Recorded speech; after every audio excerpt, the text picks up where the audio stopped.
Welcome to ArchaeoEd, a podcast about the civilizations of the ancient Americas. You know, the ones that Western history books spend about a page discussing. I'm your host, Dr. Ed Barnhart. I've been an archaeologist, an explorer, and a seeker of esoteric knowledge all around the Americas for over 30 years now. This podcast is just me, freed from the lecture podium and talking like we're just having a beer together. Sometimes I'll tell stories of my adventures. Other times I'll share what I've learned about the various cultures that were here before Columbus. Basically, it'll be anything I feel like talking about, because this is my podcast, beholden to no one. I'm just having fun with it. I hope you do too. So without further ado, kick back, relax, and let's get started. Season 3, Episode 7, Ancient American Drugs. Last month, I was up in Dallas attending the funeral of a dear old friend. As so often happens at sad events like those, I ran into people I hadn't seen in years. One, to my surprise, had been listening to my little podcast. He suggested that I do a podcast on Native American use of hallucinogens. I thought about it and agreed. That's a topic that many people are interested in. So, here you go, Eric. Thanks for the good idea. I struggled with the title for this episode. I don't like the term drugs. It can have a negative, debaucherous connotation.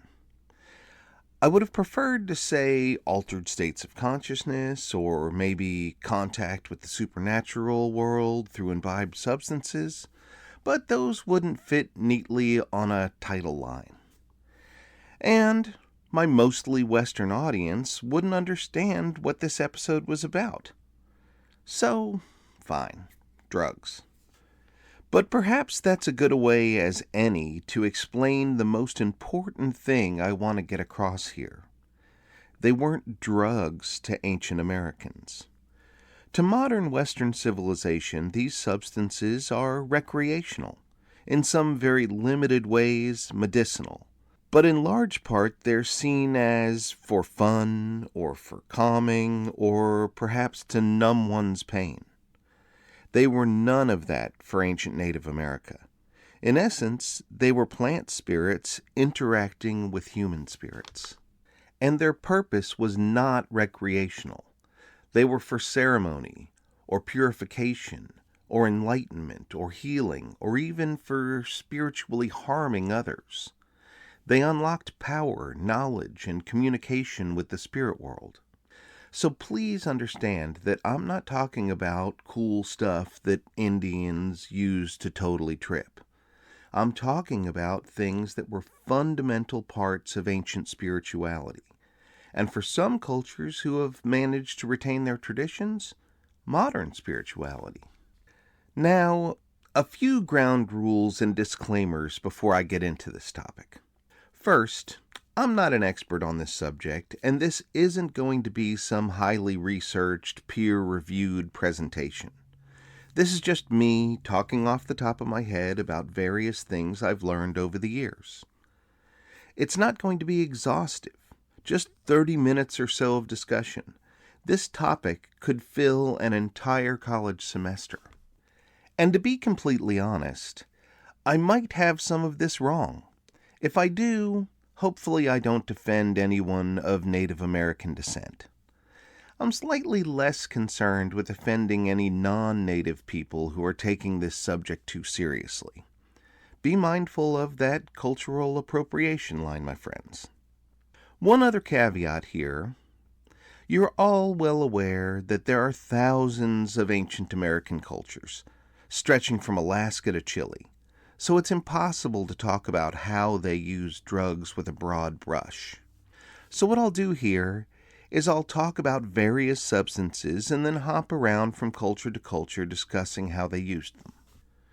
To start off with, not all pre-Columbian drugs are the same. Some are mind-altering, and we call those hallucinogens. Some are mood-altering, like alcohol and tobacco. Yet others are stimulants, like caffeine or coca. A final category I think fits in here are substances meant to purify, like incense or things that make you throw up and empty your stomach. Let's start with stimulants. Again, they weren't viewed as stimulants like the Western world understands them. Their effects were seen more like spiritual purifiers or empowerments. There were no doubt many more than I'm aware of, but I'll talk about just two major ones here: black drink and coca. Black drink was a caffeinated brew used by the Mississippian civilization of North America, and still used among modern tribes of that same area. It's essentially Native American coffee, but made from the roasted leaves and stems of the Yaupon holly bush. If you live in the southern U.S., you might just have it in your front yard as landscaping. Don't eat the red berries. Those are poisonous. Ancient Americans knew that and only used stems and leaves to extract the caffeine. The preparation and use of black drink was witnessed by many European explorers, but they didn't say much about why they were drinking it. It was boiled until the water turned black, hence black drink, strained, and then drank warm out of big marine shells, and only by men during rituals or lengthy important discussions. Archaeologically, we find evidence of black drink among the Mississippians for sure. Thousands of conch shells cut in half and etched with all sorts of religious imagery have been found from Oklahoma to Florida and as far north as the Great Lakes, often with black residue inside. A few at Cahokia were chemically analyzed, and the presence of caffeine was indeed confirmed. So that means that black drink is at least 1,000 years old. But carved half shells are also found at Hopewell sites and even some archaic sites. So there's good reason to believe it goes back 5,000 plus years. The Latin name for Yaupon holly is Lex vomitoria, and it got that name from early explorers witnessing Native Americans drinking it and then throwing up as part of purification rituals. But it wasn't the Yaupon that made them vomit. It was other herbs that they mixed into it. The Cherokee still do it, but which herbs they use is a tribal secret. Another related caffeine drink comes from South America, yerba mate. You probably recognize that name because it's a pretty popular drink today, sold in health stores and said to cure all sorts of things from allergies to diabetes. Black drink is actually sold today too, but it's called casina. You can find it on the internet or in certain hippie coffee shops. Now, the other pre-Columbian stimulant I want to talk about is coca, the famous coca leaves from South America. Coca gets a bad rap because we Westerners figured out how to extract cocaine from it and abuse ourselves. But in its natural form, coca is really a miracle plant. Cocaine is just one of a dozen different alkaloids it contains, and its medicinal properties are many. Still today, millions of Quechua people chew it every day for strength and to abate hunger. As many tourists have discovered, it also abates the effects of altitude sickness.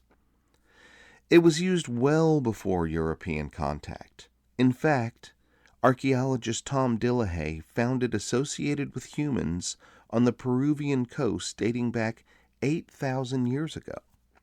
The Spanish did their usual poor job of understanding its religious uses, but they did record it being used by the Inca in divination ceremonies and in the preparation of mummies.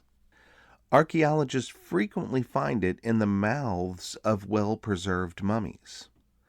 Inca skeletons all have great teeth, and that's from chewing coca. It acts like a natural toothpaste cleaning their teeth. The Maya, with all of the limestone they eat from using manos and matates made of limestone, their teeth are terrible. But the Inca, because of coca, they had great teeth. The Spanish did note that the Inca conquest of the Amazonian side of the Andes was about controlling vast areas where they could cultivate coca. Coca doesn't grow in high altitudes or in arid climates. Its use is also widely depicted on the ceramics of pre-Inca cultures along Peru's coast. The Chimu, the Moche, the Nazca, the Wari, they all used it. Coca lends its stimulant effect just by chewing, but by adding lime, not the fruit, but burned limestone, you can significantly increase the release of its alkaloids.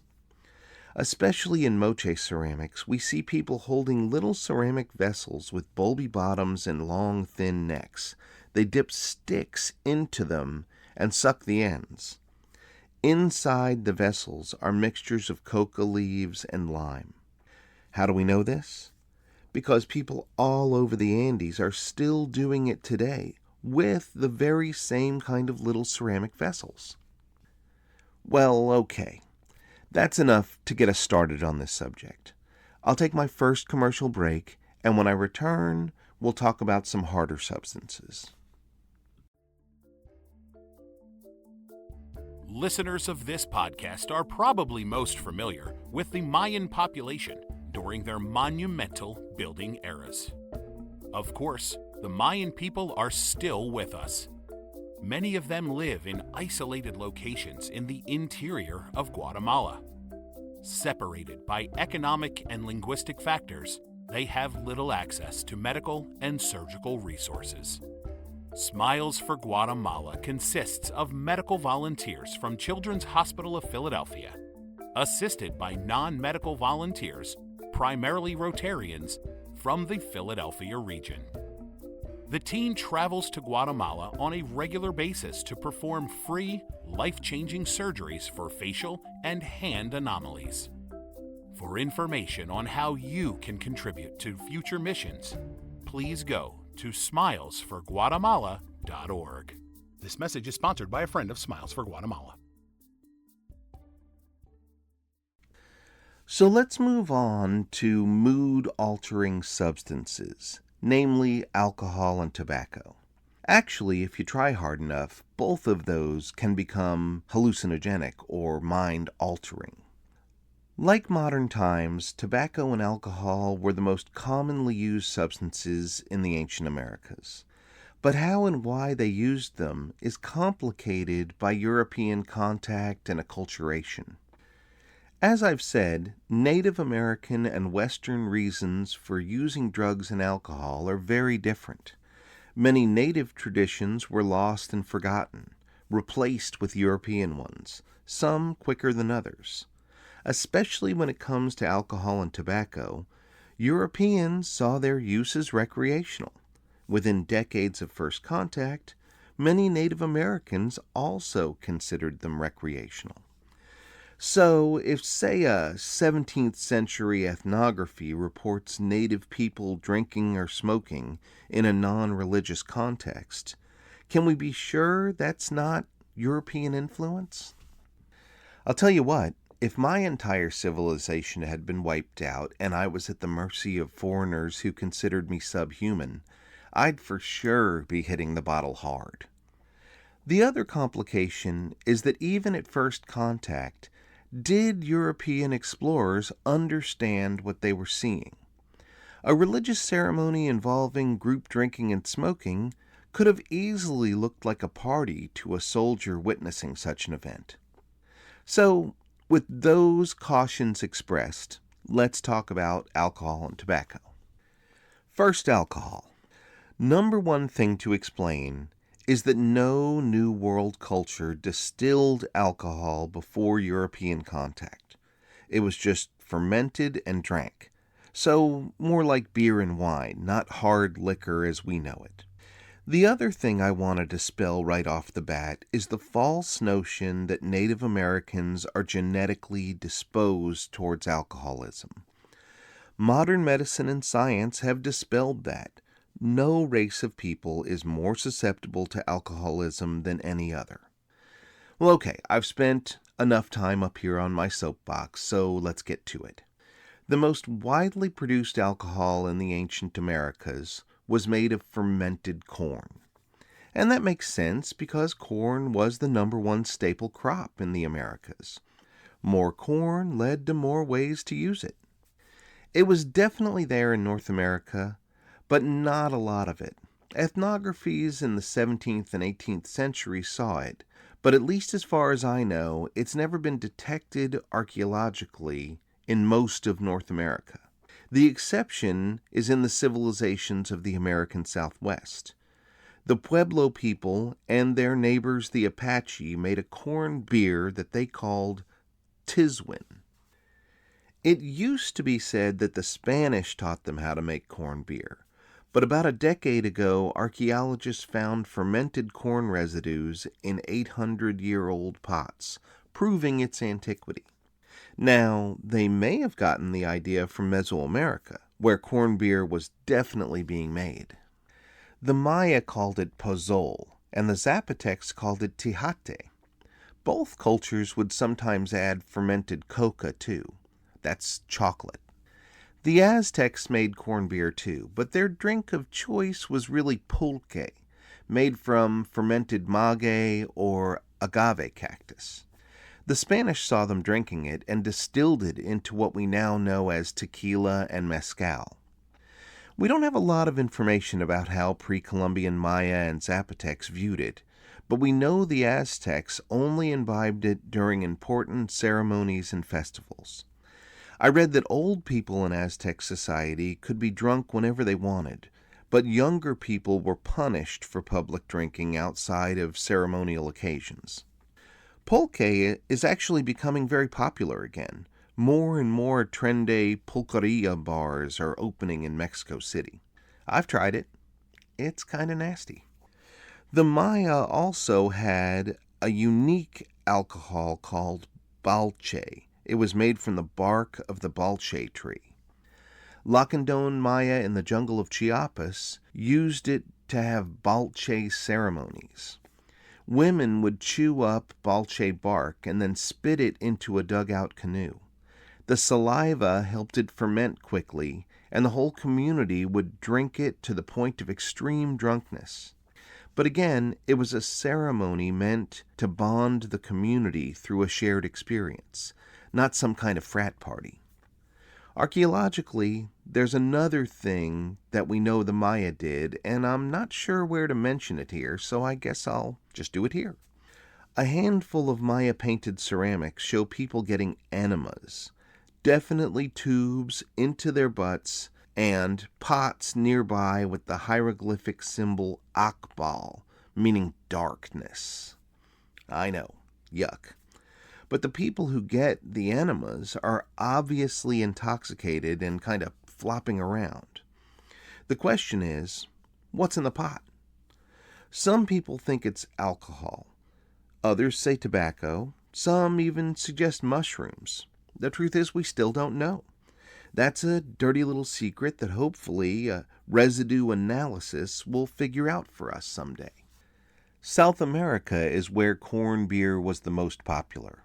The people of the Andes call it chicha, and it's still everywhere today, made in every little village and town.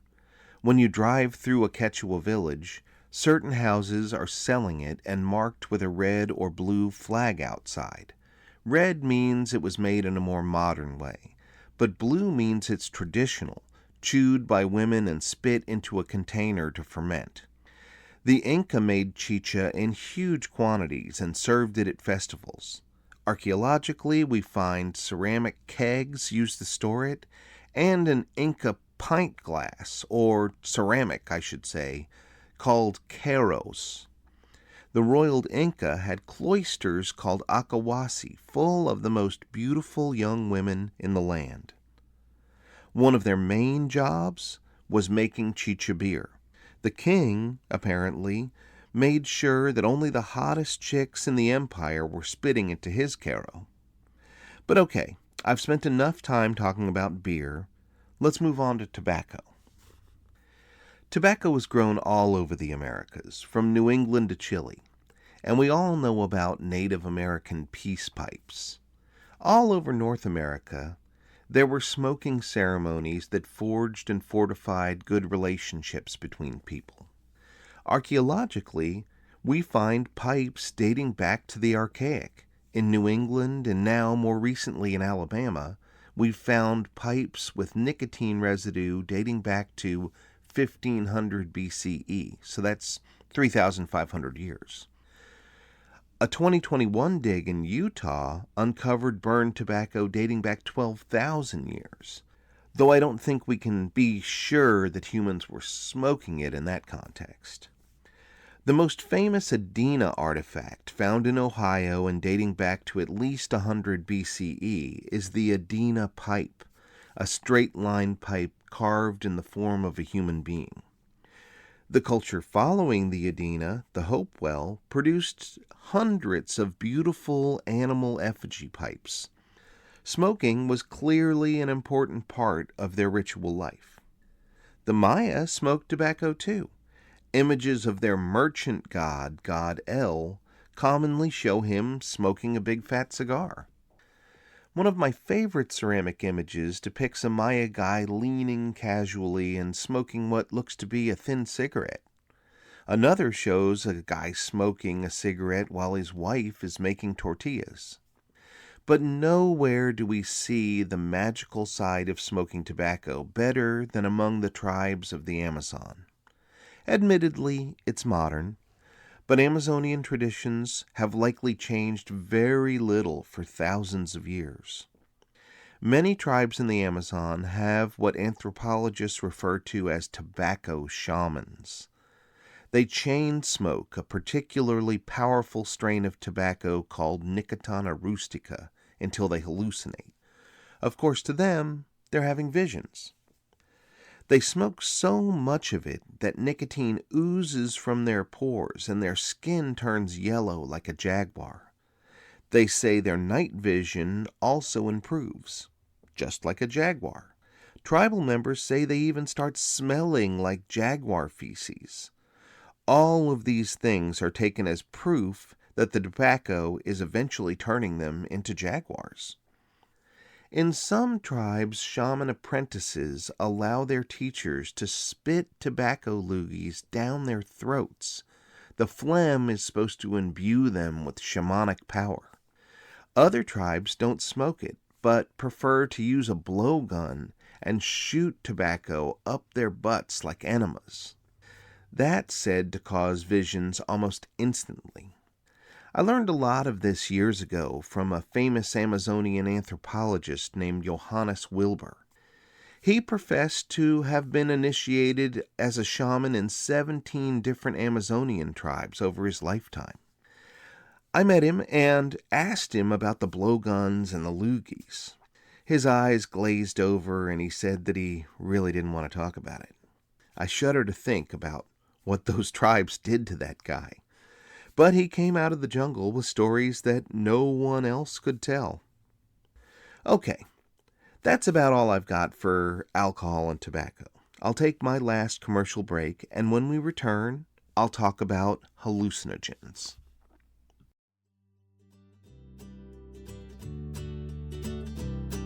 This break is where commercials should go. But until I find people who'd like to buy the time, I'll just promote what I'm doing. If you like the cultures and places I'm talking about in this podcast, you should consider traveling with my colleagues and I. I'm the director of Maya Exploration Center, a nonprofit dedicated to the better understanding of ancient American civilizations. We do that through things like this podcast, our website, public lectures, and educational travel programs like I just mentioned. If you'd like to find out more about how to get involved, or just give us a donation to continue our work, check us out at www.mayaexploration.org. That's mayaexploration.org.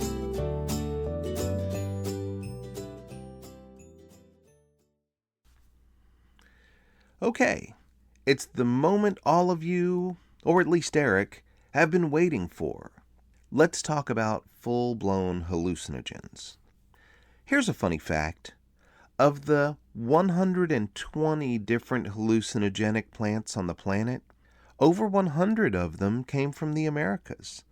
The rest of the world collectively have about 15. Just that fact may help to explain why shamanistic traditions were so central and prevalent in ancient American religions. And that's a good segue to reiterate why ancient American civilizations used hallucinogenics. It's about their worldview, or cosmology, if you will. Ancient American religions can be hard for Christians to wrap their heads around. Most of them combine elements that Christians may see as mutually exclusive. They all have deities. Some have pantheons of deities, and I think a few of them are more monotheistic than we currently understand. But then they also have elements of what's called animism, the notion that all things in nature have a spirit. Plants, rocks, mountains, bodies of water, everything. The blanket word for those kinds of spirits is the supernatural. Added to that, they all also practiced ancestor worship in one way or another.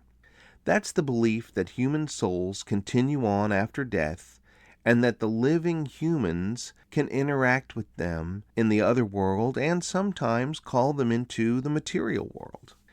But if you really look at Christian religion, there are more similarities than you might think. For one, yes, there's only one God, but there's also a host of supernatural beings. Angels, demons, the devil, the Holy Ghost. Heck, Moses even had a conversation with a burning bush. How about ancestor worship? Well, how often do Christians say things like, "Your grandfather is looking down on you with pride"? A full 55% of people in the U.S. believe they have a guardian angel. Think about that and the religious implications. And then there's the saints. Christianity recognizes hundreds of saints, and people pray to them for guidance and assistance. They aren't deities. They were once humans, and now they're supernatural beings. See what I'm saying here? Ancient Americans didn't see hallucinogens as just plants or tools. They had spirits. They were animate. They were conscious. When a human ingests them, those spirits provide guidance, information, and sometimes power. They guided humans into the other world, and that other world was the source of that information and power. Christianity divides the other world into two places, heaven and hell, a good place and a bad place. The ancient American other world was more like a continuum. Some cultures did have conceptions of an upper and lower world, but they weren't so black and white. They weren't heaven and hell. The other world is a place where deities and spirits reside. Like humans, they all had the capacity to help or harm. The other world is also the place where the dead go. They follow the path of souls, universally recognized as the Milky Way, into that spirit world. And that brings us back to the nature of hallucinogens. Modern science understands that hallucinogens poison the body, and if you take too much, you die. Ancient people didn't need modern science to learn that the hard way. To their minds, hallucinogens allowed them to enter the liminal space between life and death, essentially to enter the other world. Dreams were the same thing, the mind entering the other world during the symbolic death of sleep, and visions were waking dreams. The majority of hallucinogenic plants that we know ancient Americans were using were Daytora, peyote, ayahuasca, San Pedro cactus, and a handful of others like Salvia divinorum. As I said earlier, alcohol and tobacco could also become hallucinogenic if you tried hard enough. There are, of course, a bunch of other ones, like morning glory, various mushrooms, even the Texas mountain laurel growing in my front yard. But we don't have good proof of their use in ancient times, so I'll limit myself to a short list here. First, Daytora, also called Jimson weed. It's most common in Mexico and the American Southwest, but it grows all over the Americas. It has a couple of different species. Every part of the Daytora plant contains powerful hallucinogens. The leaves, the stems, the spiny fruit, all of it. And its effects last a long time, usually 24 to 48 hours. That is a long trip. We know that the Chumash people of California used it in divination and witchcraft. The Chumash also fed it to young boys who would then receive visions of their personal purpose in life. I've read a few things about Algonquins smoking it with tobacco and the Mississippians mixing it into their black drink, but I honestly don't know if we have any proof of that happening in pre-Columbian times. The same thing for Mesoamerica and South America.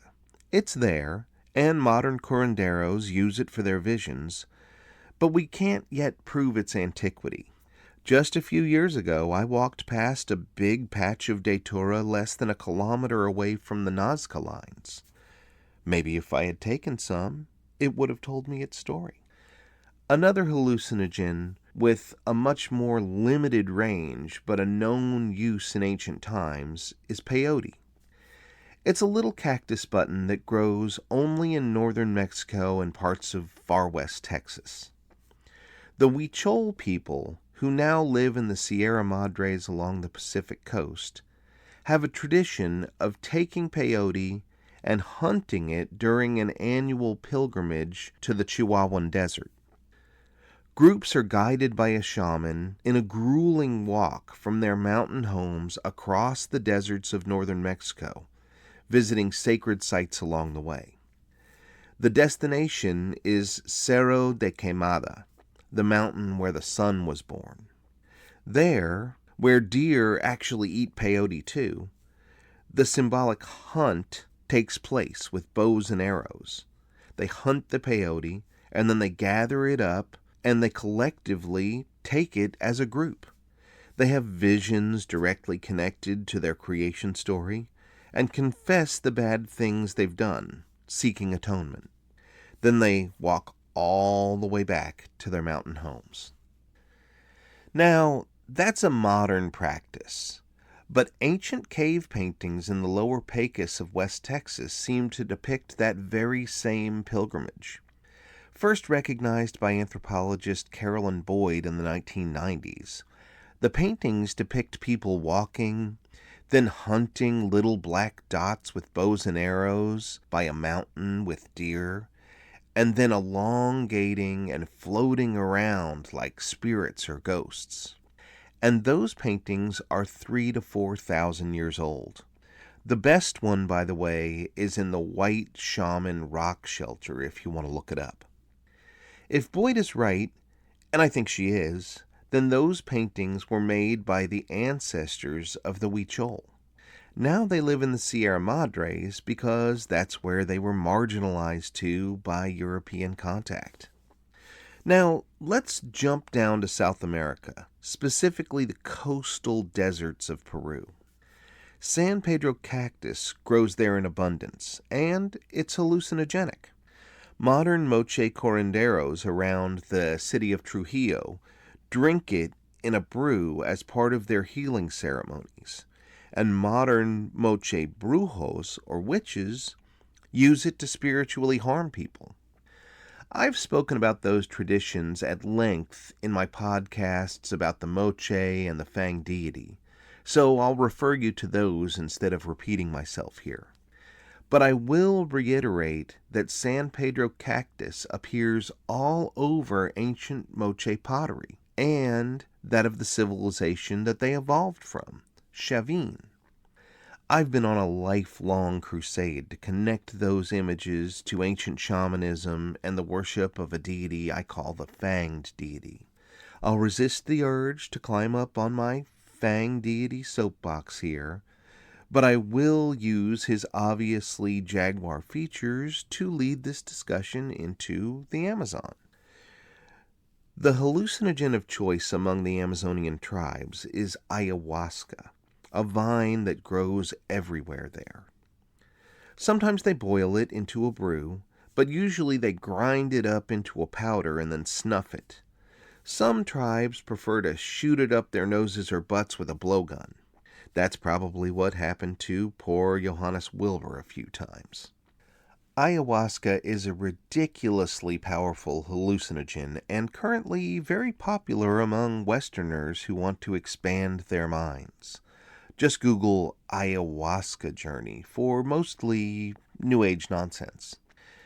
But ayahuasca itself is not nonsense.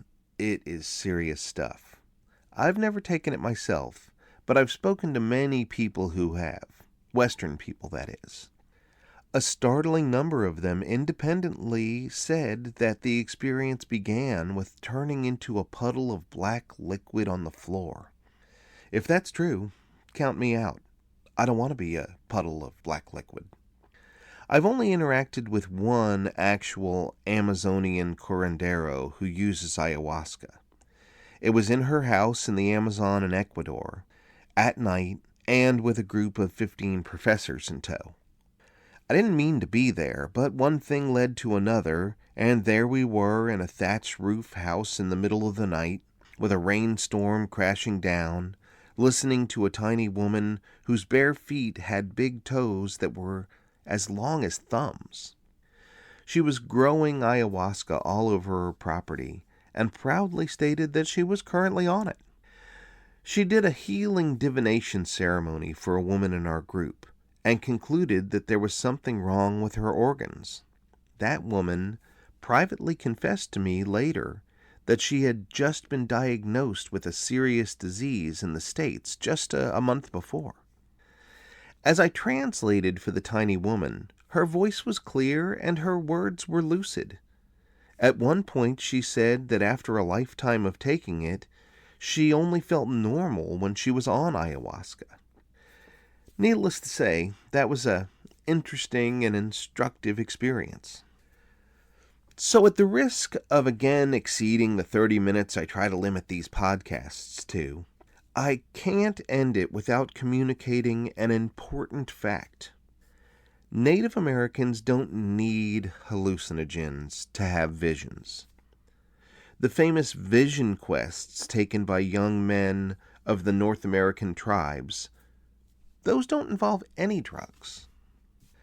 They may smoke a little tobacco at the start of their journey or along the way, but their visions are triggered by starvation and exhaustion.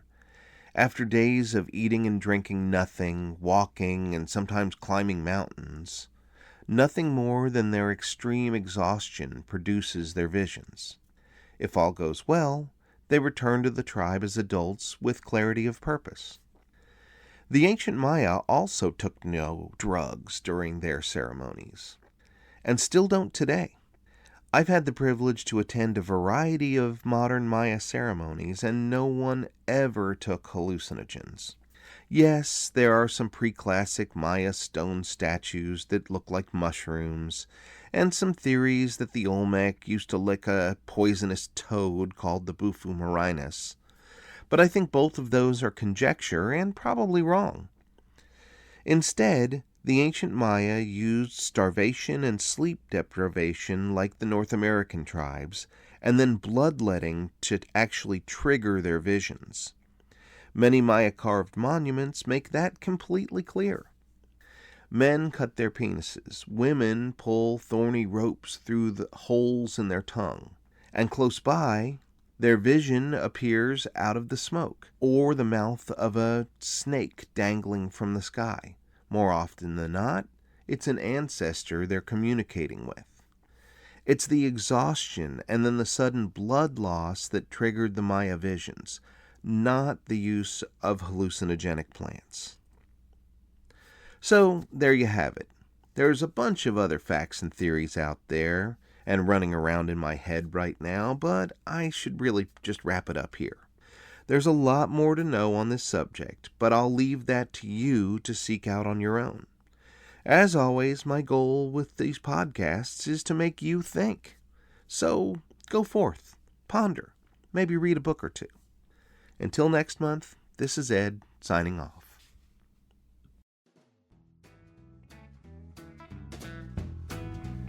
You've been listening to ArchaeoEd, a podcast written, produced, and distributed by me, Ed Barnhart. If you liked what you heard, then subscribe, like, share, comment, and do all those other things that I'm supposed to ask you to do. If you didn't, then don't do any of that stuff. And if you really liked it, support ArchaeoEd through my Patreon account. I make these podcasts for free, but I am not opposed to financial support. Until next time, thanks for listening. All rights reserved, copyright 2020.